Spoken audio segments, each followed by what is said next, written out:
in the meeting. So wherever you are, please take and stay. Don't leave yet. The program is about to start within the next few minutes.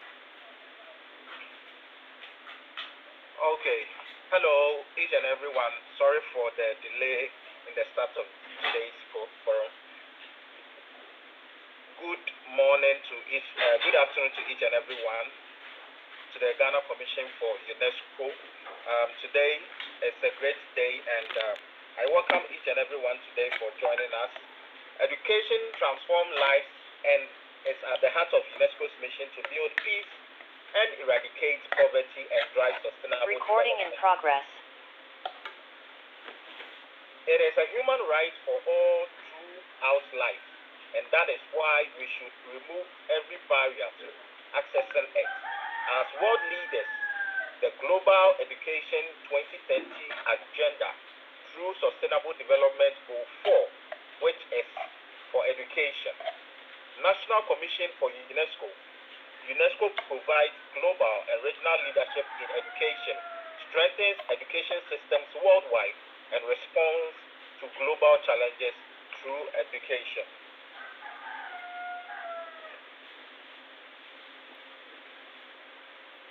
This afternoon, I welcome each and every one to the Not on My Mind Watch Forum, which is a follow-up to UNESCO's commemoration of the International Day Against Violence and Bullying at Schools, including cyberbullying, on the 3rd November 2022. And it is brought to you by the Ghana Commission for UNESCO and other partners. The focus of our discussion today will be the role that teachers play in preventing and combating bullying, which is the theme for this year's global commemoration. My name is Kwachi Techi Kofi, and I work for the Ghana Commission for UNESCO as the Education Program Officer, coordinating the Commission's initiatives in the areas of education, advocacy, research, technical assistance, and partnership development, as well as building of capacity.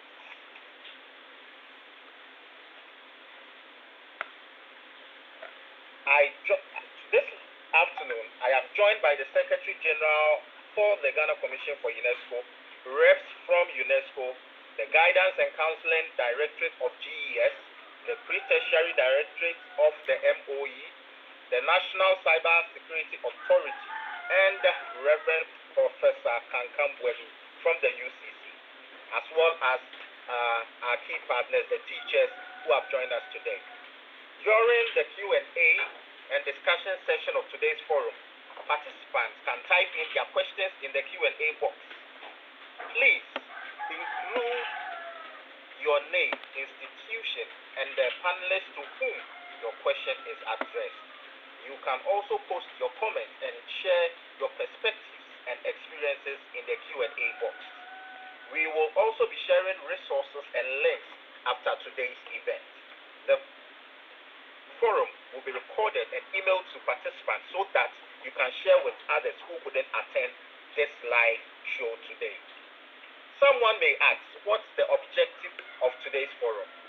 Today's forum's objective is to discuss new data and recommendations on teachers' perception and practice in preventing and addressing school violence. Also, another objective is to share experiences and perspectives of key stakeholders in the holistic approach to preventing and addressing school violence, including cyberbullying and gender-based violence, and provide an update on the activities conducted by stakeholders on supporting education sector responses to school violence. Also, we are looking at placing a spotlight on the role of teachers in preventing school violence, which requires greater attention and action that can be accelerated progress on education and the 2030 agenda.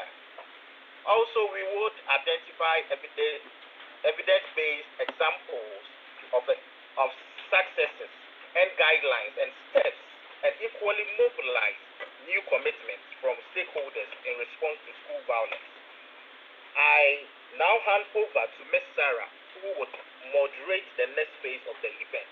I wish us an insightful discussion. Thank you so much. Thank you, Kofi. I will take over now, and thank you for setting the frame for today's forum. Ladies and gentlemen, I also want to extend a warm welcome to you, and thank all of you for joining us in today's event in recognition of the International Day Against Violence and Bullying at School, including cyberbullying. Thank you. My name is Serminar, and I'm a German volunteer working at the Ghana Commission for UNESCO, and I have the pleasure to introduce our speakers and guide you a little bit through our agenda today. So, the next point on our agenda will be the introductory remarks and the keynote speech held by the Secretary General of the Ghana Commission for UNESCO. Following that, there's a short video, and we will commence the forum with a panel discussion on the role of teachers in curbing bullying and school violence based on the key findings and recommendations by UNESCO. The session will be concluded with a second video and the closing remarks. Thanks to all of our renowned speakers for being here and panelists for sharing their insights. And yes, please, when you have questions, like my colleague said, then please put them in the Q&A box. We will come back to them. We are looking forward to an insightful discussion today, and without any further ado, I will now invite our special guest to take over the introductory remarks and keynote speech. We are very delighted to have her with us today. And please welcome Mrs. Amatero Nekotete, Secretary General of the Ghana Commission for UNESCO. Please, Madam, you have the floor.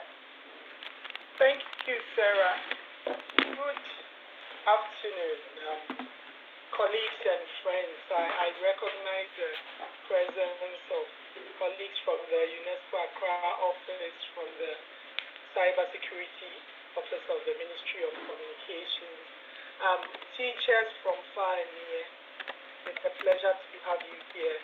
Thank you for joining us. If there are colleagues you think should be part of this, kindly alert them that we are on. It's an important discussion, and without you, it is not complete. As always, it is a pleasure to be with you. The 3rd of November this year, it actually works out as a Thursday in the second one. It has been put together, has been designated as the International Day Against Violence and Bullying at School, including cyberbullying. It is an important designation. What that means is that we commemorate this day as opposed to celebrating it, because obviously violence and cyberbullying is nothing worth celebrating.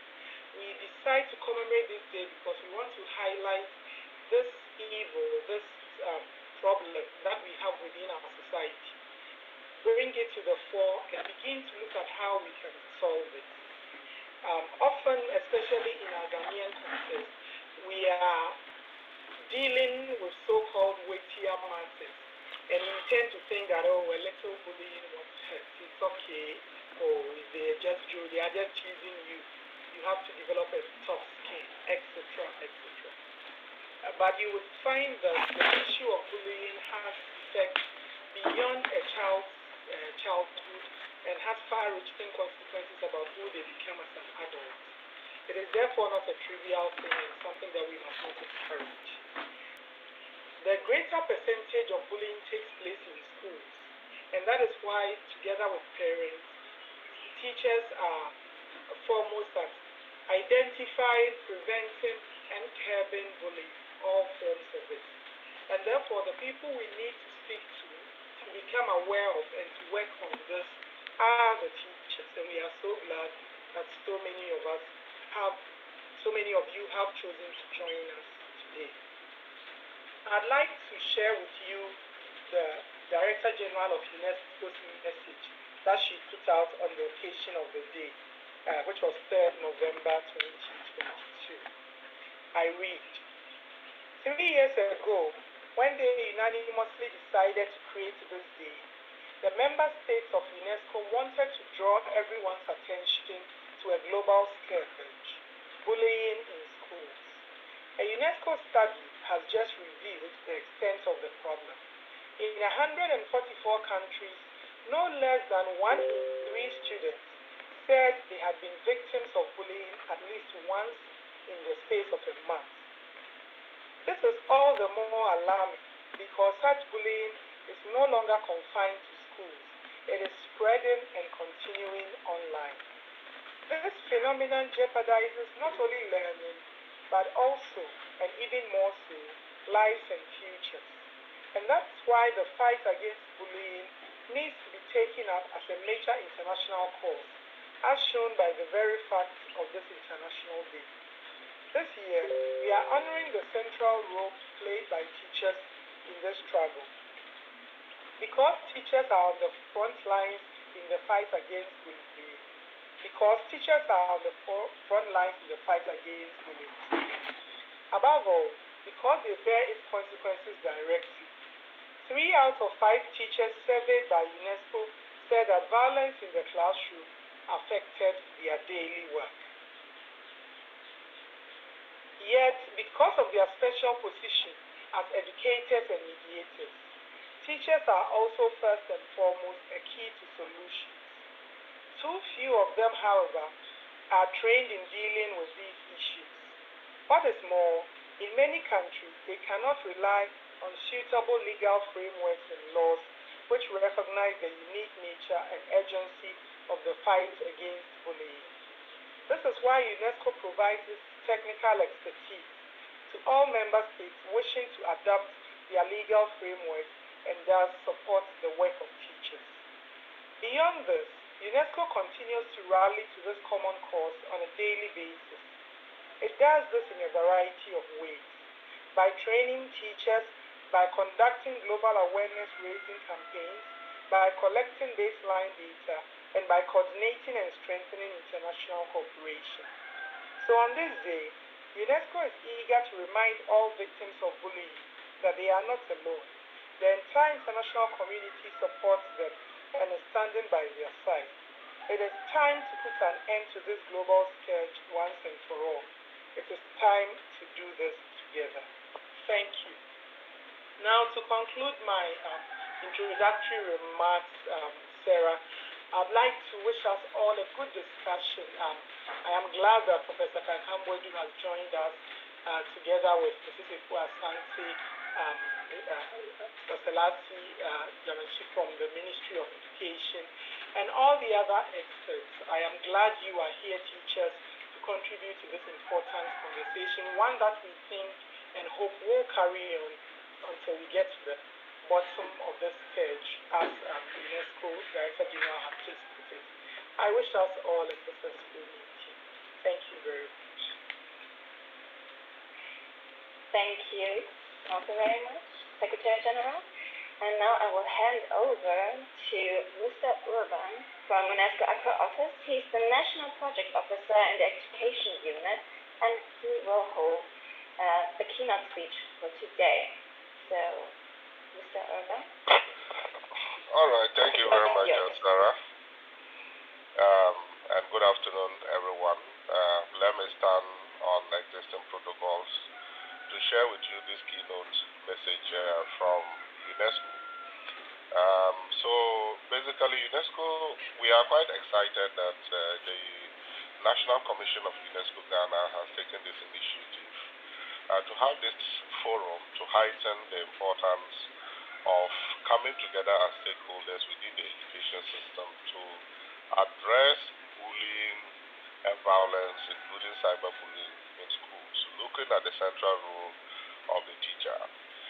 Of course, this International Day basically aims to ensure zero tolerance towards any form of violence and bullying in schools and also online. In the spirit, it is in this spirit that all 193 member states unanimously approved this International Day in 2019. Now, of course, teachers, as we all know, they are a pivot around which we drive and transform education, addressing current and future needs, and moving steadily towards the achievement of the Sustainable Development Goal 4. The role of teachers in curbing bullying and violence in school, including cyberbullying, cannot be overemphasized. Of course, data is a crucial component of raising awareness, informing policy, and also aiding us to take action to end this dramatic phenomenon. However, to date, there is still little or no research in many settings, including that of Ghana, on the critical role of teachers in promoting safety in schools or in promoting safe school learning environments. Today, UNESCO, as the Secretary General of the National Commission already mentioned, our attention is now focusing more also on teachers through the release of the technical brief that presents some level of evidence about the readiness and the capacity to recognize and respond to different forms of violence by teachers in their various schools. We know all too well the powerful influence of teachers on learning and the overall well-being of teachers. Teachers are instrumental in creating safe and non-violent learning environments. They are also often immediate witness to bullying and the first who can intercede to stop violent behaviors. Understanding their perceptions and practices as well as their needs and expectations is essential to inform efforts to strengthen their role in violence prevention and bullying. Teachers alone, however, cannot do this. Teachers alone cannot carry the responsibility of addressing school violence because this issue is quite complex and comes up against barriers of structural inequalities, gender norms, as well as parental and societal attitudes. The only response is a holistic response involving students, involving teachers, involving head teachers, and the wider school community. Once again, the bottom line is zero tolerance to bullying and violence in schools. We have the responsibility to transform education so that all schools are safe to learn. The teacher is critical in this transformation. Much has been achieved over the years and much is still expected to be achieved. For instance, in Ghana here, we have had the implementation of the National Safe School Program, based on which learning that we have begun, the Ministry of Education is almost at the verge of finalizing and endorsing the National Safe School policy. The hope is that when this policy is being endorsed or finalized and endorsed, teachers will play the critical role of leading the implementation or roll out of this safe school policy to ensure that all schools are safe. The Transforming Education Summit convened by the UN Secretary General last September, of course, has given that political weight to all countries, based on which our actions today, and as we continue, whatever actions that will be agreed here, we are sure that we can get some political support in that dimension. I welcome the presence today of the guidance and counseling coordinators, the teachers who are here, both teacher PTs and the in-service teachers, researchers, and all other stakeholders who have joined here today and are actively confronting school violence and bullying in their daily work. Your insights, together with the evidence UNESCO has released, as shared by the Secretary General, will take us one step further in making learning environments safe for all. With that, I welcome you once again to this meeting, and I wish you excellent exchange. Thank you very much, and good afternoon once again. Thank you, Mr. Urban, for shining a light on the central role on teachers in the situation of school violence and bullying. It's going deeper into the Ghanaian situation. And we will continue on that note by showing a short video where we interviewed Ghanaian teachers in schools and asked them about their perspectives and voices on the topic of bullying and school violence. Please share the video with us.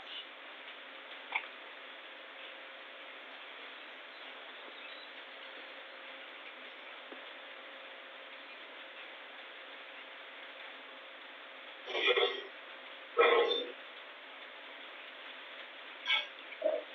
I think the sound is either not coming out, it's muted, or maybe if you could check on it. Thank you.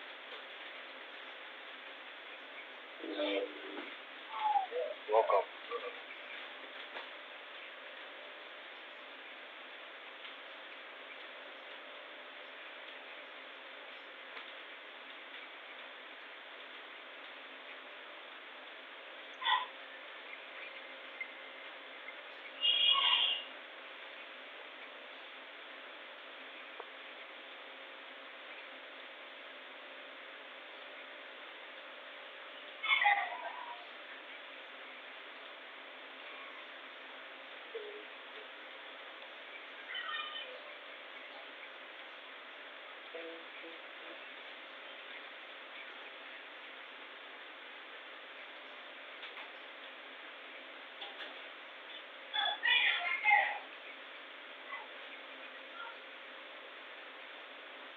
We still can't hear it. It's very choppy as well.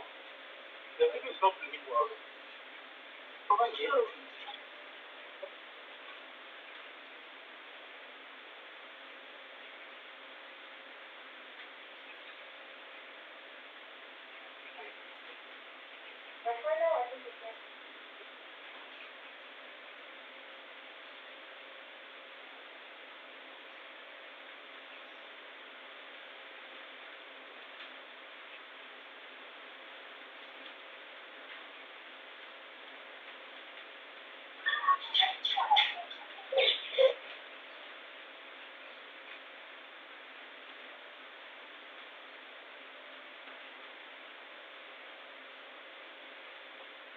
Okay, so everybody, sadly we cannot make the sound work. It's not working yet. So we'd like to continue. Maybe we can come back to the video later when we figure it out. For now, I would love to hand over the moderation for the panel discussion to my colleague, Mr. Moses J. Wagimian, the Principal Program Officer in the Education Sector at the Ghana Commission for UNESCO. He will lead the panel discussion. Please, Moses, you have the floor. Thank you very much, Sarah. Hello, everyone. Good afternoon. Good afternoon. Good afternoon. Afternoon. We are very pleased to have all of you on board for this forum, which actually focuses on bullying, violence, school violence, actually. We tried our best to have, let's say, seasoned experts in that field who can actually walk us through the various nuances as far as school violence is concerned. Now, with us is Reverend Professor Kankam Wedu. He is a professor in education and he was trained in social studies education and curriculum studies. He possesses extensive qualification and expertise in social studies teaching and learning processes and actually holds a PhD in citizenship education from the Institute for Development Studies, University of Cape Coast, Ghana. He also holds a Master of Philosophy degree in Curriculum Studies from the same university and obtained his degree in Social Studies with a diploma in Economics.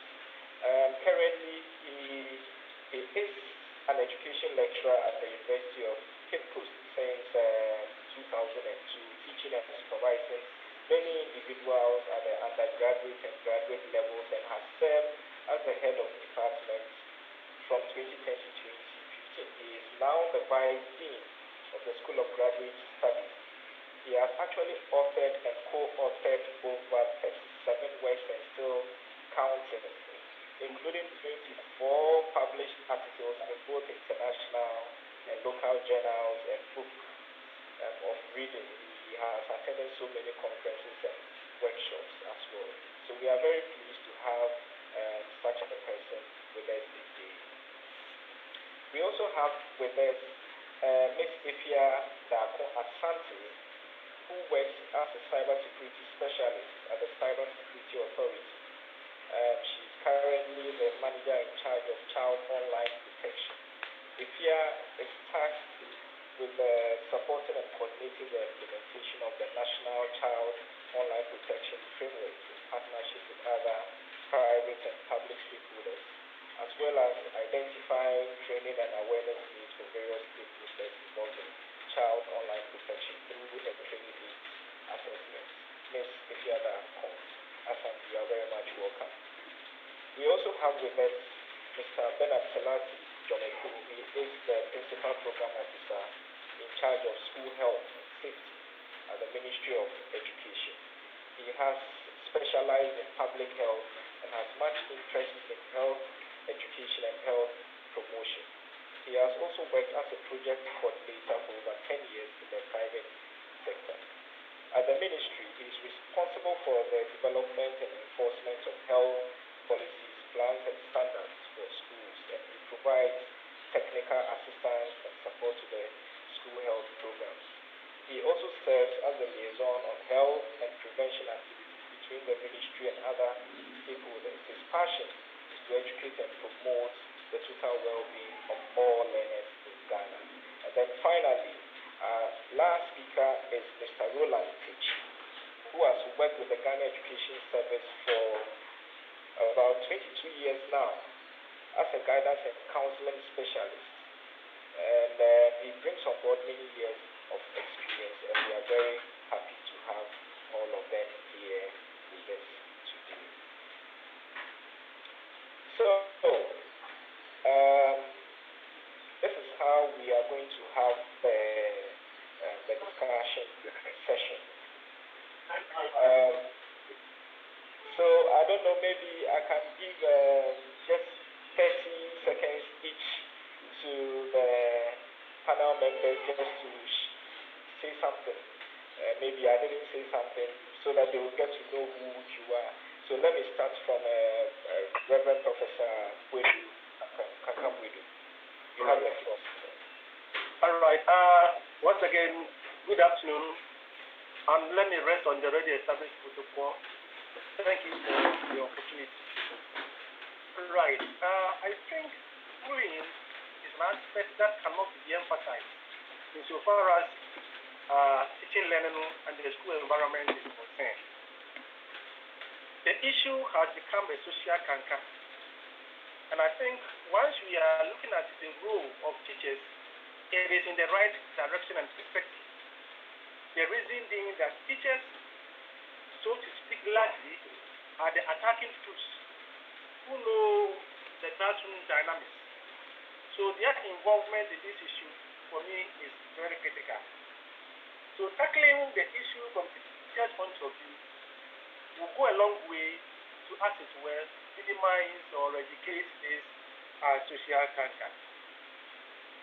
So once we are involving teachers, and we have also understood that teachers play a different role, then we need to look at how do they come in to, as it were, curtail or minimize this social cancer. In fact, it has got a number of repercussions insofar as education is concerned, insofar as health is concerned, insofar as even sexual issues are concerned. Okay, so Prof, hello? So I can see the passion in you've already started expanding on the issue, so I'll come back to you. Okay, so let me now, yes please. So now I don't know if Mr. Selassie Jomeku just in 10 seconds let us know who you are, though I've said something about it, so you have the floor here. All right, good afternoon ladies and gentlemen. Thank you for the opportunity to be part of this. I think that it is a very important program or very important conference for us to have. Not on my watch, the role of teachers. I think it's very important for us to understand that, like Evan said, even though this very program looks at the teachers, takes in charge, the teachers are supposed to be at the forefront. Can we also, together at this program, see that we will all be involved at the end of the day to ensure that the health and the safety of our children, or all learners and instructors are secured. Thank you very much, and let's see how it goes. Thank you very much, Mr. Goneku. I now invite Miss Ifia Asante to also have the floor. Let us know you at least. Let's see. Thank you and over. Okay. Good afternoon to you all. My name is Ifia Dako Asante. I'd like to reintroduce my institution. This is the National Cybersecurity Center. It's a new National Cybersecurity Authority. We were a center before, but in 2020, we actually became an authority, or 2021. So our mandate is specifically to actually handle cybersecurity issues in the country. We are an actor we actually put into power by the Cybersecurity Act 2020.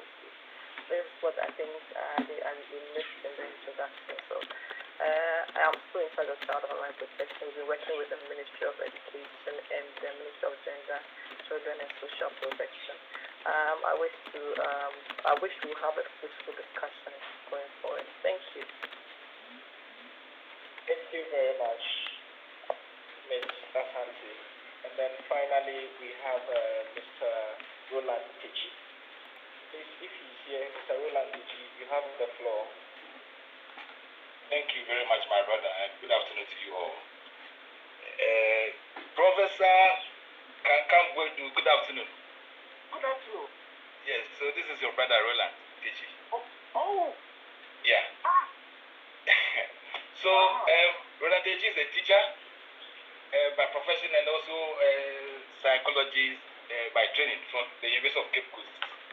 Like you rightly introduced me earlier, I have been working with the Ghana Education Service for the past 22 years or more, and I am very happy about this conversation because school violence, including bullying, is a major canker that is depleting efforts of stakeholders in ensuring that our children enjoy quality, inclusive basic education.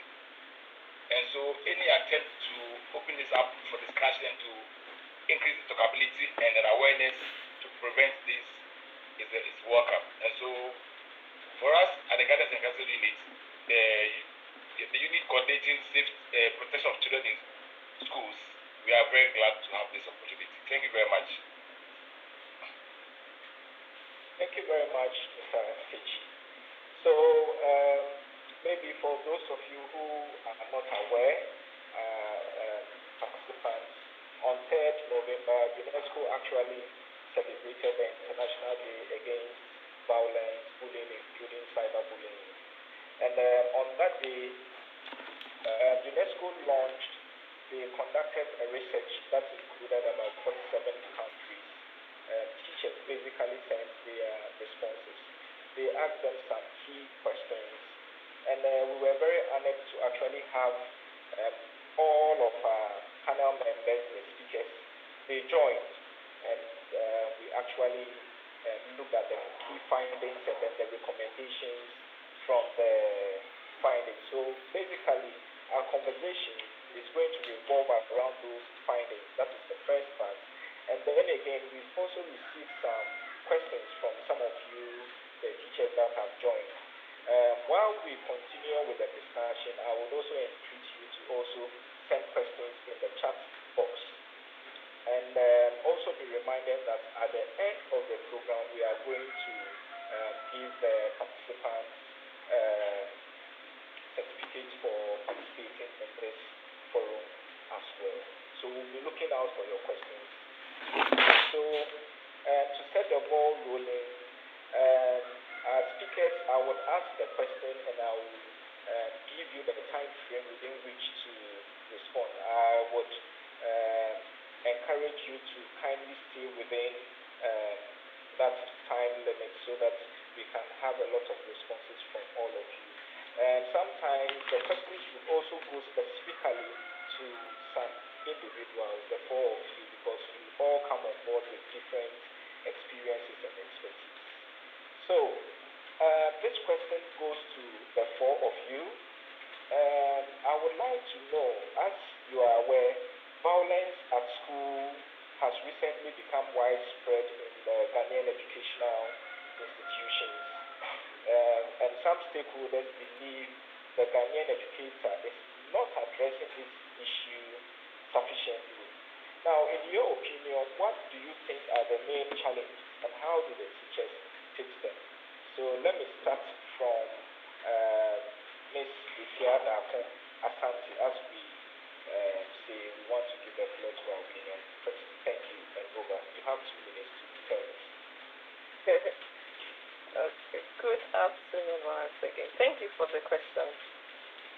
We all know that violence in the schools have already actually increased. I'll pick it from the digital perspective. So I'll be talking about cyber violence on the topic. So when we talk about cyber violence, what we mean is that is the use of the computer to cause or facilitate violence against an individual that can result in somehow physical, sexual, psychological, or economic form of harm that may cause that kind of harm or suffering to the individual to exploit the person's circumstance. We can also notice that cyber violence also starts from online. It starts online with their children or their peers exploiting their colleague, and then sometimes it ends offline, meaning that the consequence of those online threats or actions actually have direct impact on the individual offline, maybe making it psychological or mental or even emotional harm to the person.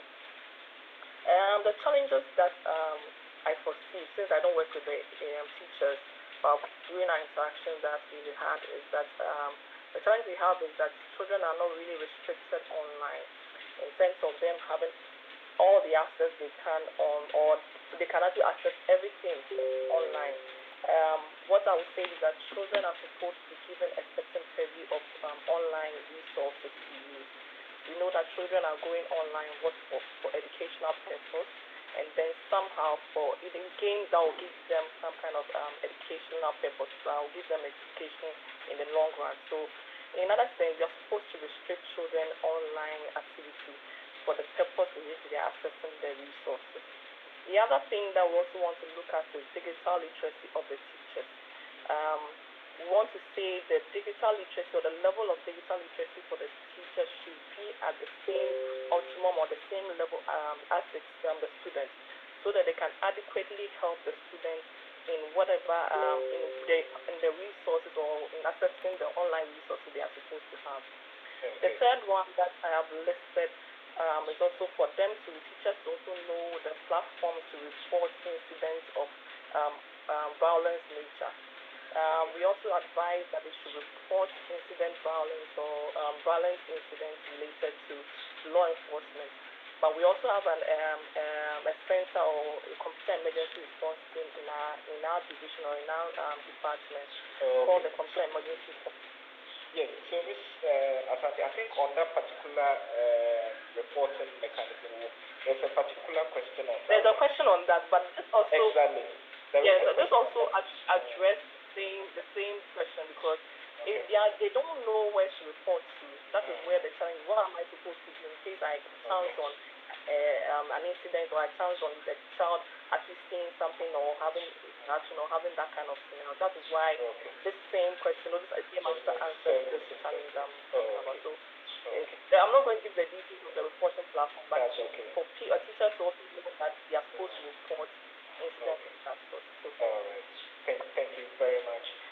So I now invite Prof. Kankam-Boadu to also take his turn in 2 minutes. Thank you. And over. All right. Thank you very much.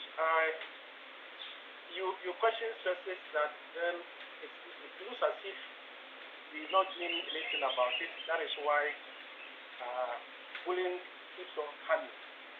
I would say yes, in the sense that once we continue to have this social cancer being heightened, then it tells us that we haven't actually eradicated the problem or the challenge. And I'm taking it from this angle: how then do we make sure that this cancer is eradicated? The first issue has to do with commitment to it. The teachers themselves should have that commitment that this has become an issue and everybody is talking about it. And once everybody is talking about it, then it tells us that we need to do something about it. So the commitment is that. And that commitment is tied into security available. Instances or situations where these bullying issues are reported, students can turn around to harm teacher involved. So if there is this security network for teachers that irrespective of the issue, if I discuss, if I deal with it, I can go home freely, then teachers will do that. So that security aspect is very important. And I'm also thinking that yes, the teachers themselves should be aware that bullying is on the ascendancy. This awareness will help them at any point in time put their ears on the ground to make sure that these are eradicated. The next issue of importance is the teachers themselves acting as role model. Because in classrooms, we realize that some teachers, for whatever reason, train students and all that. And we have what we call the hidden aspect of teaching, the hidden curriculum. Teachers, once they are exhibiting these characters of bullying, of caning, then more or less, these students are also learning from their teachers. So the hidden aspect of teaching, that is the curriculum, must be well articulated. The reason being that students are learning from their teachers. They are taking them as their parent substitutes. So once their parents in this direction, teachers, are exhibiting these uncalled for characters, then students will be mimicking, will be taking their life after them. So I think that one should also take into consideration. So there are so many things to talk about, but for the purpose of this, let me rest my case because you are giving us time to work. Let me rest my case by saying that yes, teachers models of things, teachers should have that security so that if they are reporting, nothing is done against their life. And then they are, the curriculum, the hidden aspect, the way they go about their students in classrooms, all these are difficult. If you are able to look at it, I can assure you, we will reduce going to the barest minimum. Thank you for now. Come back. Okay. Thank you very much, Prof. So, Mr. Techi, so what do you think are the main challenges and how do the teachers actually fix them? Because that's the impression is created as if teachers are not really doing much to prevent bullying and then school violence generally in our schools. So you have your turn now. Thank you. Yeah, thank you very much. So to respond to the problem of the issue of school violence or bullying going up these days, I want to say that bullying is an age-old problem in our school system. Indeed, I can say for an authority that almost all of us gathered around this forum have experienced bullying in our school life. But the thing is that teachers lack the capacity to deal effectively with bullying and related school violence because these teachers are primarily trained to do the usual classroom teaching and learning and not mostly trained on how to this behavior modification strategies and what have you. And so what the GES, for instance, identified through the studies that were done before the Safe Schools program implementation was the fact that data revealed that teachers lack the capacity to respond effectively to school violence, including bullying. And so we needed to build the capacity of teachers after we had developed the Safe School Resource Pack. And this is something we are doing from time to time since 2018. Again, for instance, a study by Big revealed that out of 56 child suicide, 29 were attributable to school bullying. And so that also goes to buttress the fact that school violence is an age-old problem. What we need to do that now is to build the capacity of teachers and to be able to deal effectively with school violence, and then so we can fix school violence and bullying from the teachers end. As for the things that the teachers must do to be able to bring all of this, and this is what we will unfold when we move into the other details of the discussion. Thank you very much. Okay. Thank you very much, Mr. Tichi. And now, Mr. Jomeku, please, you have the floor in 2 minutes. Thank you very much, and good afternoon again. So for us at the Ministry of Education, we look at the policy formulation that will ensure that bullying or violence does not become a hindrance to the child or any learner acquiring the best of education. And the introduction you said about me, you would know that I am a health-related person. And so permit me to also use the health background to address this bullying and violence issue, the role of the teacher. And so you would know that even the definition for health talks about the physical, it mentions the mental, also talks about the social well-being in a person. And when these three areas of the human being is affected, then you should know that there is a problem. Bullying affects both the physical, it affects the mental, and it affects the social well-being of every child.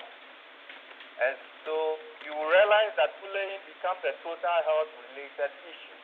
Let me take this opportunity also, with your permission, to even quote what violence, how WHO define violence. Like I quote, the intentional use of physical force or power, threatening or actual, against oneself, another person, or against a group of community that either results in or has a high likelihood of resulting in injury, death, psychological harm, or anxiety. And so we realize that bullying becomes very important as we look at if the WHO will take the time to discuss violence, take time to identify the effect of bullying. Very important for us to look at this. I'll cite a very simple example to conclude this. I remember in university there was an alleged student who was said to have stolen a shoe or something, a shoe or a belt. And you remember or you know that these boys who universities, they could do serious things. They carried this guy on a truck, beating him at the same time and doing things that were not supposed to be done to a student. Colleague students were doing that to the other students. And so at the end of the day, you realize that this child or this student was bullied to the point that he couldn't even go through his education. He wanted to seek transfer to another university. He wanted to stop the school. However, it took the teacher or a lecturer to come to the aid of this child. And that this child was well taught, was well psyched up to continue the education.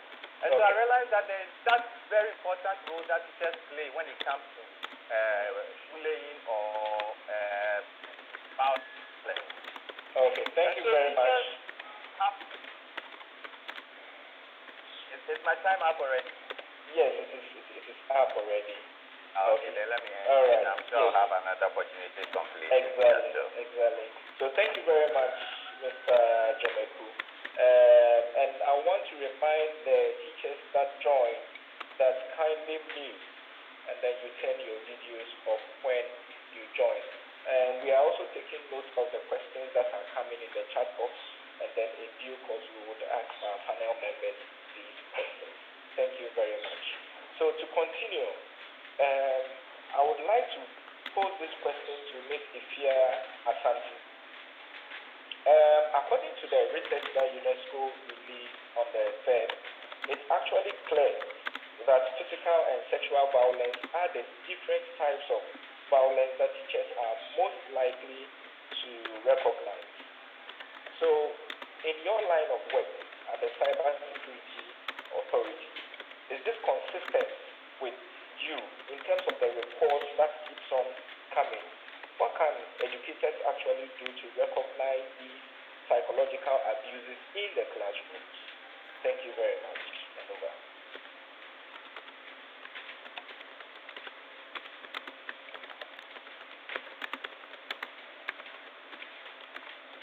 Thank you for your question. I think the question ends and it says psychological abuse. We have a health aspect on the panel, so that aspect I think I am not an expert to actually answer that. What I can say about the fact that for physical, we also not privy to physical violence. What we know is that most of the reports that comes to our computer emergency response team is the sexual violence nature, which happens online and then is being shared or become a viral incident that we also get to know. Educators as a whole, okay, let me emphasize this. I think when you say, give an example in a story, it makes it more, it's understandable more. There was a scenario where a student of a school was sharing, or her nude pictures became viral. We tried, so we got to have the information in our department, the Child Online Protection Unit, and then we tried to reach out to the students. What she told us that what she wants is that we should actually pull down the image or the video that is going viral. We actually got to actually try and pull it down. The only issue is that when the image or the video is downloaded by someone and it's not accessible online, we can't actually do that. But when it's online, we can actually go on the various platforms, which is Facebook, Twitter, or Instagram, or any of those social media platforms to pull it down. After we pull it down, and then based on our acts that we have currently, we wanted to prosecute or go further to ask who sent it, how was it shared, and all of those things. The student actually told us that he doesn't want us to go further, that we should end the case right there and there because he doesn't want people to know or he doesn't want other people to hear about it.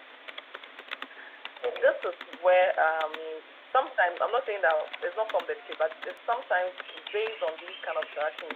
If we had a student, we have a teacher, or we have someone who was close to her, because we actually got in touch with her parents.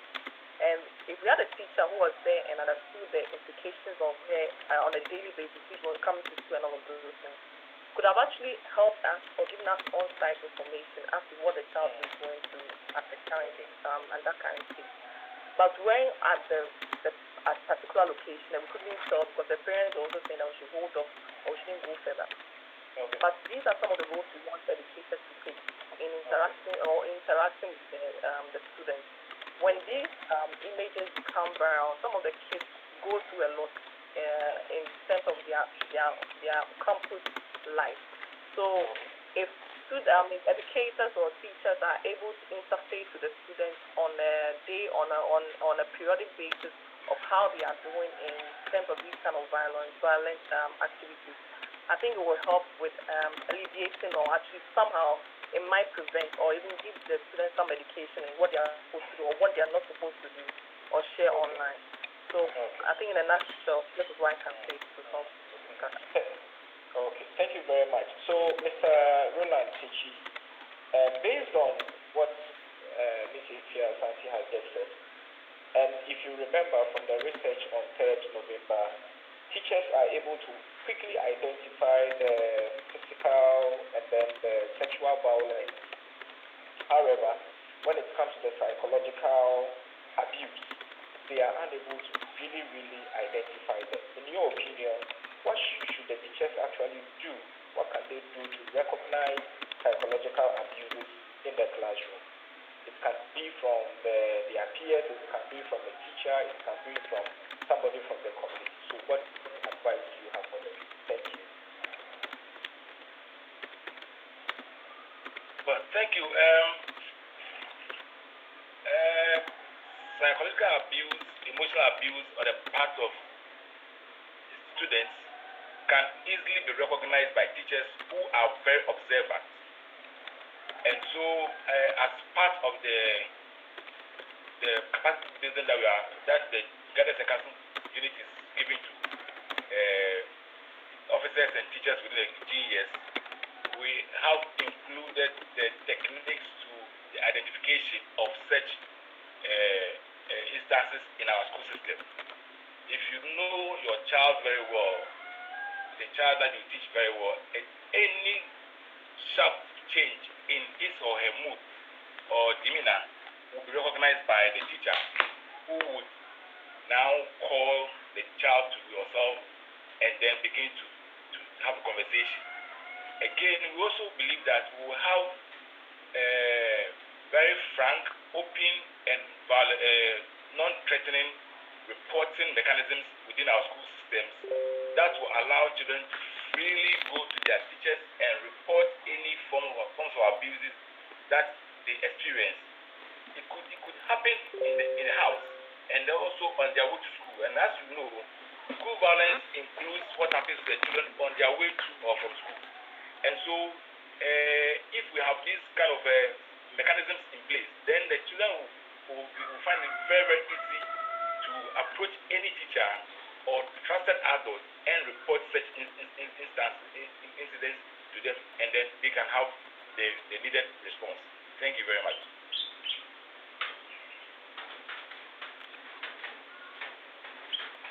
Thank you very much, Mr. Tichi. Now, my next question goes to Mr. Jomeku, Dr. Laji Jomeku. Now, from the findings, it indicates that less than one-third of the teachers in the whole are aware that certain students are more vulnerable than others, despite the fact that the majority of teachers recognize the diversity of students. Now, I know the community has been working on that.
in a way to address some of the issues that eventually affect the health of our children or affect the health of our listeners to address them. Thank you very much. So, just before we take our group picture, I want to find out from Mr. Roland and Ms. Hassan, in terms of schools, in the public schools, do we have a reporting mechanism? And are the teachers aware of this kind of reporting mechanism? And how do they assess it? So I think it's good for both Ms. Ashanti and Mr. I don't know who is like that. Thank you very much. I normally say yes. So, but before we the years commence the implementation of this, actually develop a safe school resource plan, which contains three major documents. One is the safe school manual for teachers. The second one is the safe school training manual, and the third one is the peer-to-peer manual. The peer-to-peer manual especially targets school children. It tells them to learn how to be responsible and safe in our schools. And in that peer-to-peer manual has the reporting mechanism, step-by-step reporting mechanism. And we must admit that we have not been able to put this skill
Please, Mr. Host, video is disabled by you. Can you help me out? No, I can enable it. I can enable it so we can put it on. It's still disabled. I can't do it. Yeah, disabled. Disabled. Please, mine is also disabled.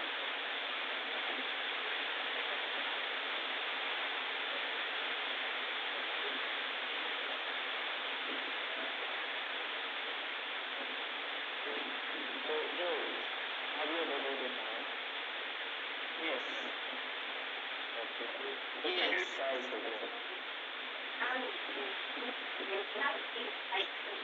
Okay. So, Please, my video is still disabled. I think mine is working now.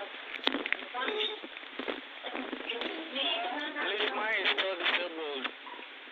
Please, the videos are enabled in the new one, so you have to physically click on your video.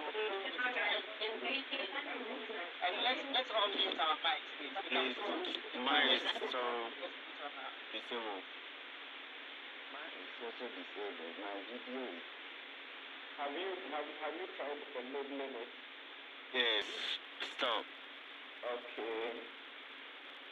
Okay, so Joe, you take the photograph of those that are here, getting to the final Yes. section. We can do another one so that we don't waste too much time. Yes, so let's on a 3, 2, 1, then we go. We can say cheese. So 3, 2, 1, say cheese. Cheese.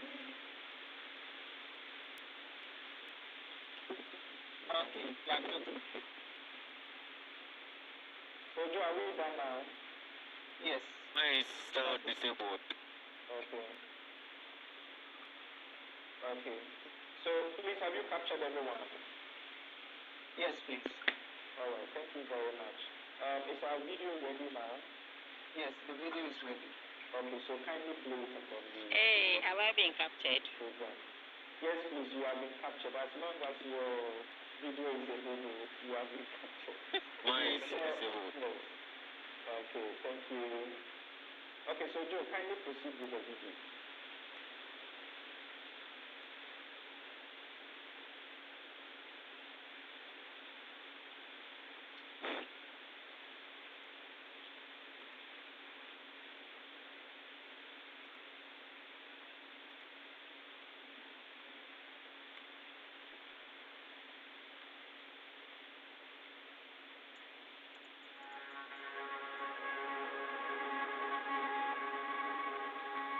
Dear world leaders, I was born at a time when men were socialized to think that women's bodies are a battlefield. A time when children picked up arms and learned to fend for themselves. I grew up in this era of war. I hope that school will save me and help me forget about what was going on around me. But I realized early on that school was also not a very safe place for me. I remember sitting in full classrooms with no teachers. I was left to find alternatives elsewhere. All of this comes at a cost. At 15, I was really struggling with mathematics. So my mother sought help from a man who was willing to offer me free after-school lessons. I was alone, a girl in a man's house unsupervised. I was sexually abused and impregnated. I fought fearlessly to stay in school. I hid my pregnancy, I risked ending my own life with an overdose by an anti-malaria medicine. And I bled for a whole week from a backstreet abortion. I was desperate to stay in school. We say we have free education, but how free is this education if it's costing girls their dignity, their bodies, their mental health, and their future? The poverty of teachers will always affect the quality of education. We must invest to produce professional teachers so that education for girls will be safe. I am a Global Partnership for Education youth leader, and I lead policy advocacy work at Purposeful, a feminist African-rooted hub for girls' activism. I lead on these efforts because I have to, as a survivor, a campaigner, and now a mother of a 4-year-old girl. I am aware that my story is not unique. I graduated high school about 12 years ago, but all the things that made school unsafe for me is still happening in schools today. I want this change not just for my younger self or my daughter, but for all the other girls around the world. Dear world leaders, act now to transform education and make it safe. Do not fail us.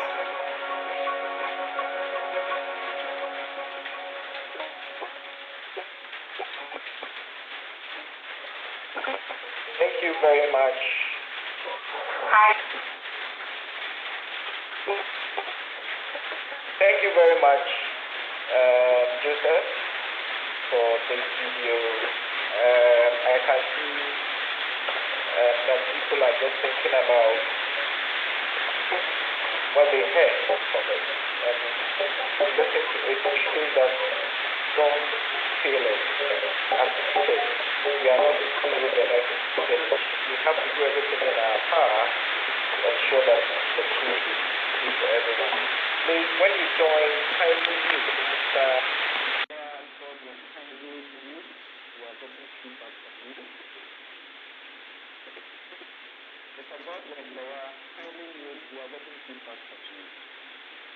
There's any other questions? Yeah. Okay, thank you very much. Please, from Kakambwedu, you have a question from Mr. Samuel Pinto from the University of Ghana. Mr. Pinto says that when a student is bullied, either online or physically, should it be dealt with completely by the teacher, or the teacher should speak to the parents of the students to continue with the process of helping out the bullied students? That is your question. In 1 minute, I want you to give a response to that. Thank you.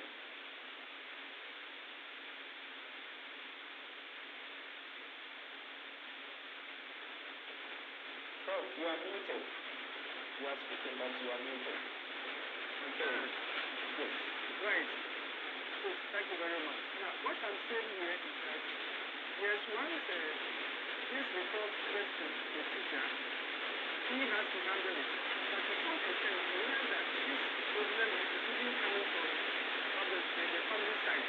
So one teacher does this, you can then relate with other stakeholders for support. Because at a point, it came to light that some teachers do not have the capacity to deal with that situation. So the situation where you cannot get the problem, you can relate with people who have the capacity to solve the problem. So the key issue is that what is education. So what is the role that you have taught to mind? So the teachers can just go ahead and teach the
So all that was that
see that the prevalence or the exponential use of online platforms or mobile phones is equivalent to the crime or the cyber violence that is happening. Mostly because, as I said earlier, data literacy is a problem, or literacy in Africa is a problem, not because of digital literacy. So, in other words, people don't know what they're doing online. So, whatever is trending or actually, whatever is viral, whatever actions are being used online, that's what people are actually focusing and using everywhere. For cyberbullying, it's happening in Ghana very much. In terms of people posting videos or pictures of themselves and people sending negative comments to them, I think most people have actually experienced, if you haven't, maybe you haven't posted online before, but people give you all sorts of negative comments about either a picture of yourself or a video you have sent or a page everything. People give you negative comments. That is one aspect of social cyberbullying. The other aspect is maybe you want to show your comments like we are doing here, well organized. People are just showing their comments and people attack them online, saying that what you are doing or whatever you are saying is not in line with their ideology. So it seems they have to articulate people as horrible as you articulate. That's another aspect of cyberbullying.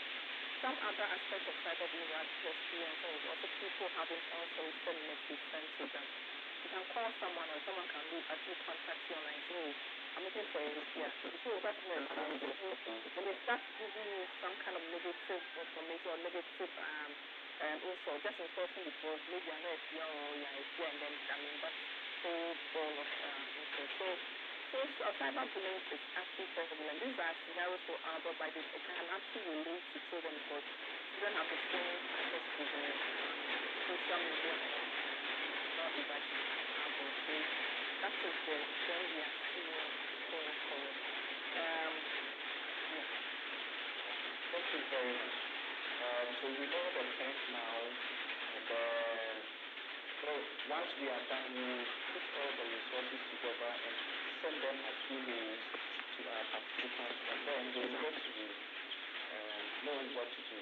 I've mentioned as well that I think let me add the last one.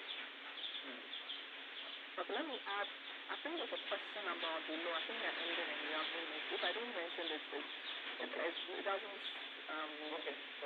end with the law that pertain to the Cybersecurity Act in terms of crime. Cyberbullying is one of the cyber criminal issues, but we haven't actually it's not really related, or we haven't stated in the law to prove that there's a penalty or sanction for those who actually practice cyberbullying. The sections of the Act, or also the Cybersecurity Act 1038, that actually talks about cyber-related crimes, are the sections 62 to 68 of the Act. I'll just run through the topics of the sections so that later we can actually share the Act with the participants of the teachers for them to better read. The section 62 talks about indecent image or photography of a child. So in the scenario I gave earlier, where people children or maybe adults and then they are actually giving negative comments. If the image is of a child, by this section of the Act is actually criminal for an adult or a peer of a child to actually hold indecent image of their colleague or a child. A child under Ghana law is anybody below 8. I'm actually because I think 5 is actually below. So other section is 63. That's dealing with a child for purpose of sexual abuse. The 64 says aiding and abetting of a child dealing for purpose of sexual abuse. Anything that's to do with sexual abuse with a child is criminal under this law. Cyber stalking of a child is criminal under the Cybersecurity Act, which is Section 66 means sexual extortion, extorting or sending a nude picture of someone and saying, send me money of any sort is actually criminal now under the Cybersecurity Act. 57 says non-consensual sharing of an intimate image of a person is now criminal by this Act too. The last section of the Act that talks about another cyber crime is also talks about the threat to distribute or prohibited image or visual recording of a person is criminal under this section of the Act. Please, by end here. Sorry to rush you, but I think You don't understand. You get it there and Yes. We are going to share that one. Okay, so let me come back to Prof.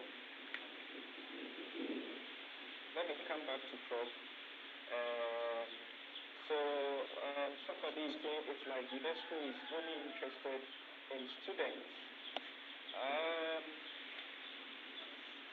I think that we are not just interested in students. We really want teachers to really understand the role that they're supposed to play. That is why we get responses coming from those angles. But we do understand that teachers need a lot of education in that area so that they can better perform their roles. Those who are raising their hands, I've seen Benjamin, I've seen Ms. Gifty Sechi. We have an open forum session. We will soon be done with the questions that you sent that we should ask our panel members. Madam Secretary General, her hand is also up. Let me give her the floor. Thank you, Moses. Panel, please excuse the quick interruption. I just wanted to comment on the comment that we are only interested in students, and that the 5th of October every year is a UNESCO Day dedicated to teachers. And this year, one of the discussions was the increasing violence that teachers are facing at their workplace. And that when we talk about bullying, it is not limited to students. We have incidents of even students bullying teachers or family members of students bullying teachers as well. And so bullying is recognized as a scourge in our society. It is just that it is very prevalent among the young people. And that is why we are highlighting it. And I wanted to make that point. Thank you.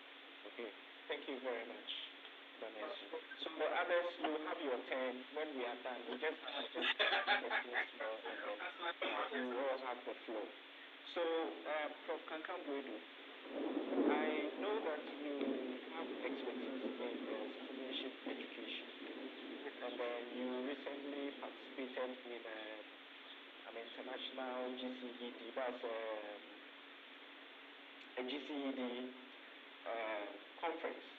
So, from your perspective, how can stakeholders use global citizenship education to help teacher trainees and to help our practicing teachers to become positive role models who address school violence? Because earlier on I heard you talking about the fact that teachers should become good role models so that the students can model their lives after. So can we use global citizenship education to achieve what you are talking about? Thank you. Yes. Thank you very much once again. Yes, that can be used because we are looking at best practices, standards. That is, or that are existing in other places of jurisdiction. So what is good in, say, society A or community A can also be same society. So we are saying that with expectation, with the required standard, that should permeate all facets of life. If it is established that this is the way to go, then you wouldn't get pockets of people just staying somewhere to address this issue. Then it cuts across all societies. So I think that using global citizenship will help us address, because we know the best practices helping to solve this problem. So these best practices can also be used in other areas so that we all be on the same platform. Global citizenship is about allowing citizens or helping citizens to appreciate what is good for us so that we all live in tandem with the expectation. So once we have established that bullying is not, something good for us to reckon with, then we should make sure that it cuts across all countries, all areas, not only in Ghana, but other places. Because in the final analysis, we are all doing things to ensure that our common practice. And mostly, I think that global citizen can help us champion the curtailing of this, bullying as we're talking about here. Thank you. Okay, thank you very much, Prof, for your submission. Now, I have a question for Mr. Jomeku. Mr. Selassie Jomeku. You see, it's mostly our focus goes to the students that is the victim.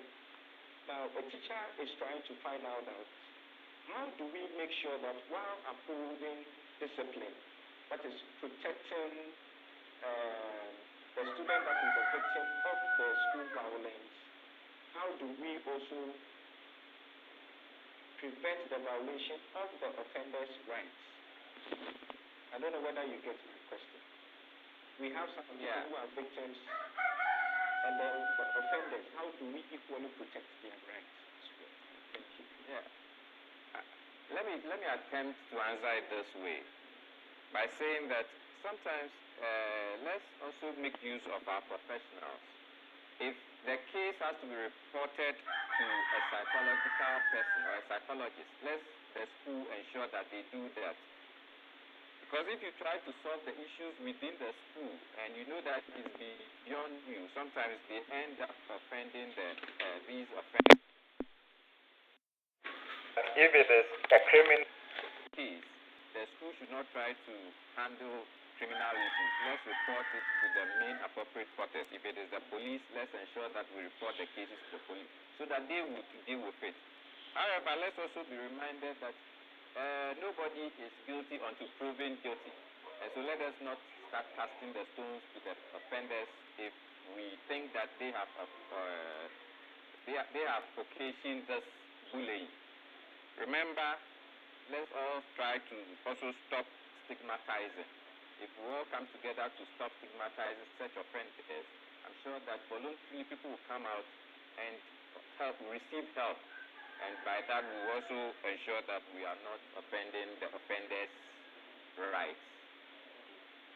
Okay. Thank you very much. I just want to draw the attention of Mr. Roland. We have information from Ms. Dorcas Mekuta, and she said that in her school in Greater Accra, the guidance and counseling officer has no office of their own. She sits under a tree, and how will the students with problems open up to her? So this is coming from the field. I think we really need to do a lot of work in empowering our guidance and counseling coordinators in our schools. Then, my last question goes to Ms. Ifia Asante. You observe that recently we have a lot of people who post half-naked or nude photos online. We have celebrities and other prominent individuals who have actually done these. And these are the same things that we are saying as students should not do. Now, we realize that there's a high rate of children who are involved in child pornography, especially on apps like Snapchat, TikTok. In fact, what can we all do as stakeholders, teachers? What can we really do to educate these children and bring their attention to the danger that they are getting themselves into? Thank you.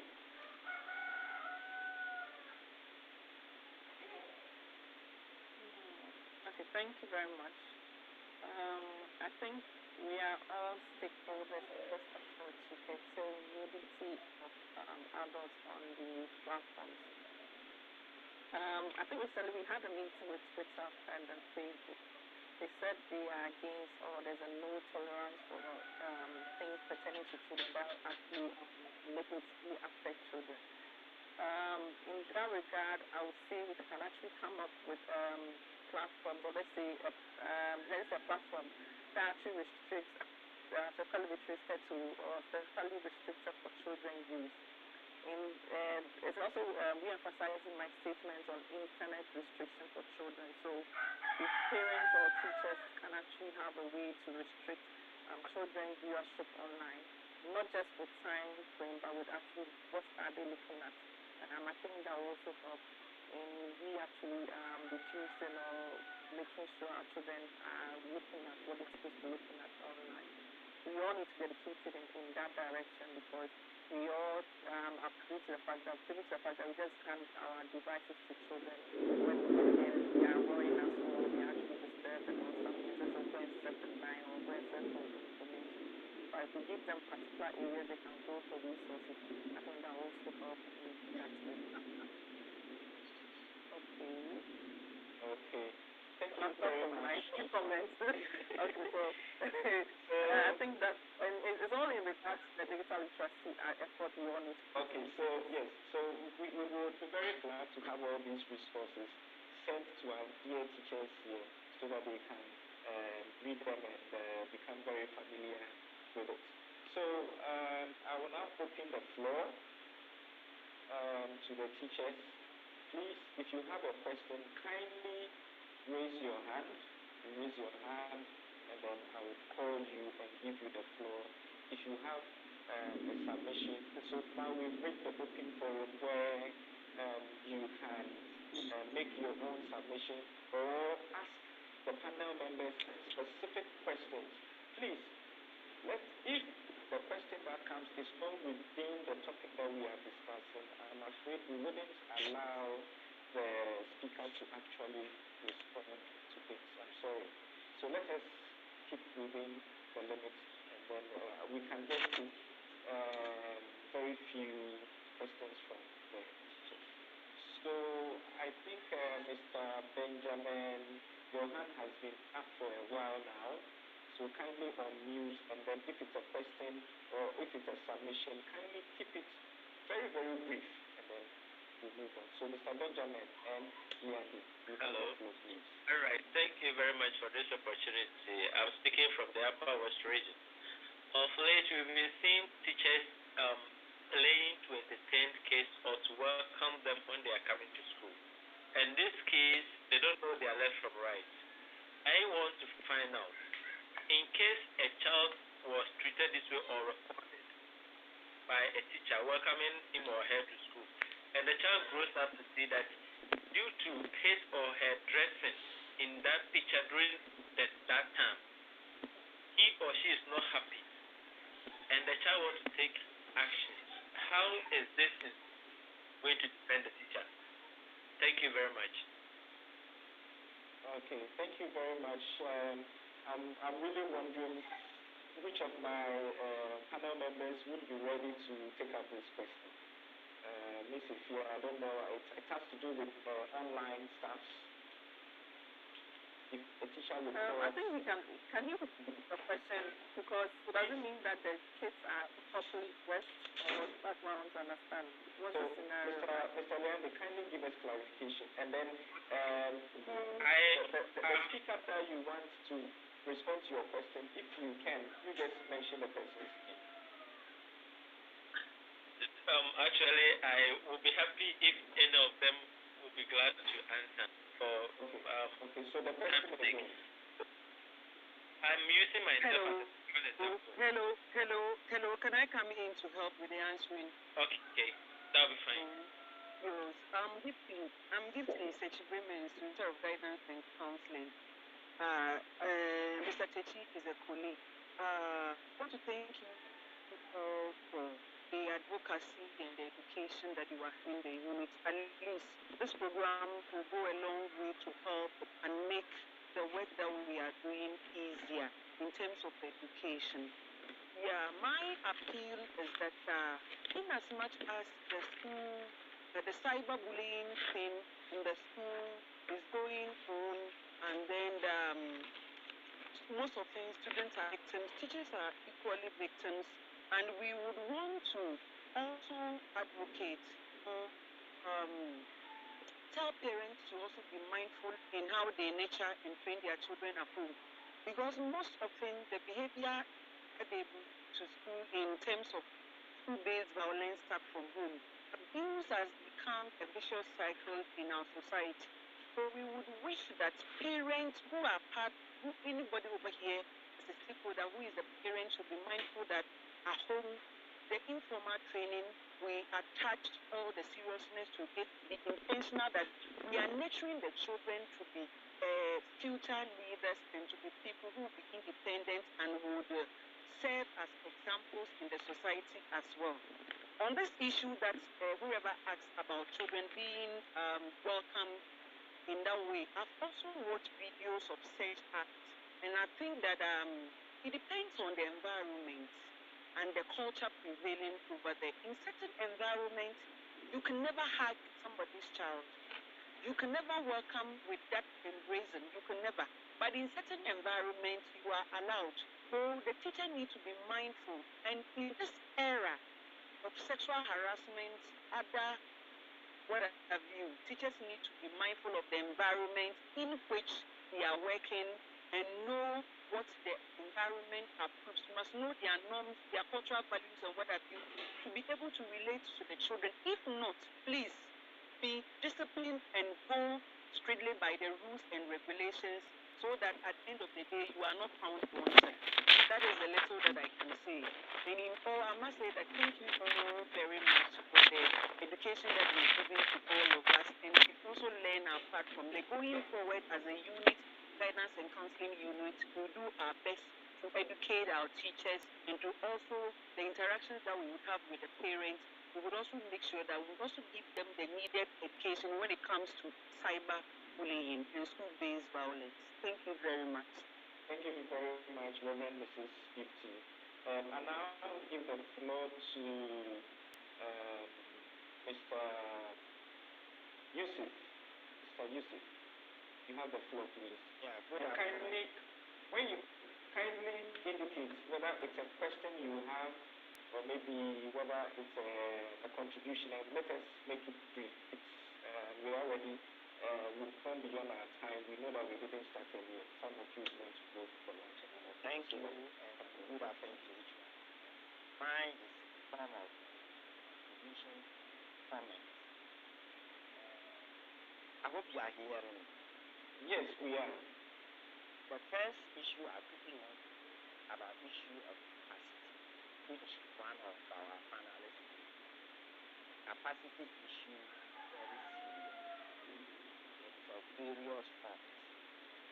We pay attention to that. Then the other thing I quickly want to raise, realization of the activities. And in this case, I'll place emphasis on guidance and counseling. You see, I think our challenge is that we have a lot of good things in place in terms of documents, in terms of policies, but it does not get the teacher who is supposed to use it. In fact, he mentioned the Safe School Resource Pack. Apart from that, I know there are other good materials, except you go online and do a lot of things. Like positive discipline tools, they are there. But many teachers do not have those things. And educational administrators at the various levels, the school level, the district level, don't put in direct commitment. So, Mr. Yusuf, what should we do?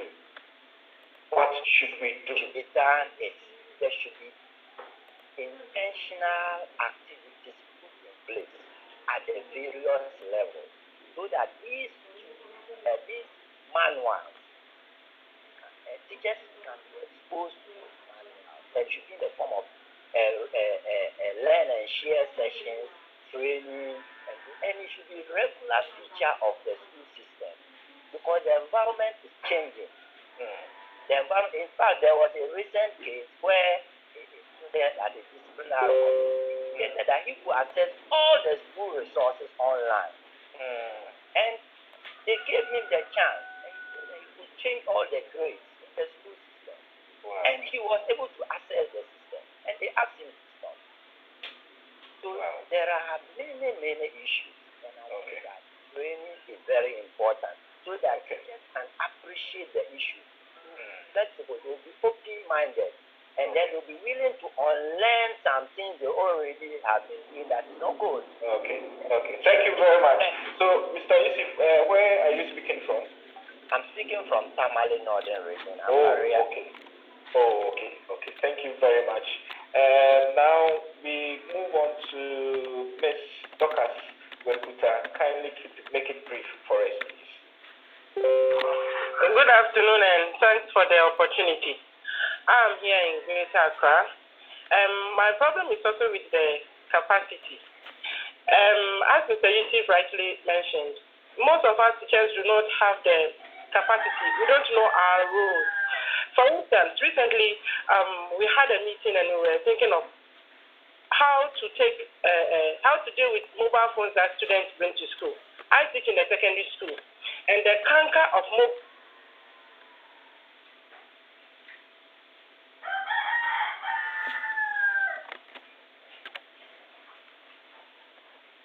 Hello? Hello? She seems to be off. Oh, too bad. Hello, Miss Dorcas. Hello? Okay, I think she's off now. So we can just, as in so many hands, we can just pick three and then we can end this session. Let me call Mr. Ametus Banye. Mr. Ametus Banye, you have the floor, please.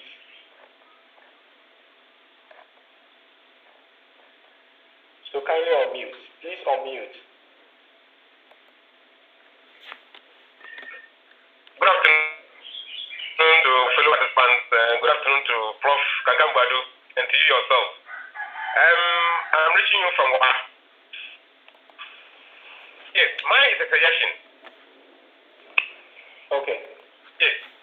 I want to suggest that as part of the development of the new curriculum that is yet to roll out for secondary level education, I want to suggest that the stakeholders, those the curriculum writers and then the trainers should as part of the topic input a similar topic into the social studies and highlight it so that in part of teaching, as part of the teaching, that particular aspect concerning school discipline, bullying, cybersecurity would be highlighted to the students, especially at the senior high school level. So this suggestion goes to Kakambadu and his team that is working on the new curriculum. Thank you very much. Thank you very much, Mr. Banye. So we are going to take the questions. We will not have new additions. So I'm going to take it from Mr. Enoch. We'll move on to Mr. Joshua, Mr. Salis, go to Mr. Bismarck, Mr. Benjamin, Meshach, Lova, Frank, and then I think we'll be done. So I think Mr. Enoch has just slipped himself into the people. So let me start from Mr. Enoch Esumandati. Yeah, good afternoon. Good afternoon. Moses, you were a colleague at Differentiated Learning Master Training class. Yes. Yes. It's nice meeting you here again. My issue has to do with, I have two issues to raise. The first one came from the video. There was a statement that the poverty of teachers will always affect the quality of education. As a head teacher, yes, I'm privy to lots of instances and situations that affirm this statement. May I know what the players or the stakeholders in education can do to empower teachers in this area to help promote education in the quality aspect? The next one has to do with most parents in the rural communities are against the elimination of corporal punishment. They think it is a major cause of moral decadence among the young ones of today. May I know what the system can do to get parents understand or get parents along in this new wave of changes? Okay. So thank you very much. I would like to call on Prof. Kankambwedu to deal with the question of parents in the rural areas are mostly against the removal of corporal punishment because they believe that it has to contribute to the moral decadence in our society. What can we do as stakeholders to prevent this kind of backlash from the parents? Thank you. All right. Thank you very much. To start with, I want to stress that habit that one cultivates is difficult to do away with. These parents, all over their years, they have gone through this system of checking their words. So they are thinking that should continue. But now, as time changes, for instance, 21st century, it is not about caning the child, but it's about educating. It's about telling him or her the implication of what he is doing. So yes, these people are talking about continuing the caning, but the point is that time changes. Instead of caning, let us continue to dialogue. Let us continue to educate them about the implications of caning. Caning, and children get intimidated. They get timid and all sorts of things. So I think that, yes, that was working years back, but currently, that is not the order of the day. So the solution has to do with educating the young ones, educating parents about the bad benefits or bad aspects of the entire caning that they are advocating for. So it's about education. Let us continue to not just let them know that caning is not the best of things to nurture our children. Thank you very much. Thank you very much, Prof. So now I give the floor to Mr. Joshua Mafakwe. Yes, you have the floor. Okay, thank you very much, sir. Good afternoon, everyone. I'm in Greater Accra. I teach in the Tokyo State School for the Deaf. My question now is that dealing with the deaf students has not been an easy something for us. When it comes to violence and bullying, it's a very rampant thing with the deaf students. So sometimes you'll be teaching in the classroom and then two of them will be in the classroom and then arguing.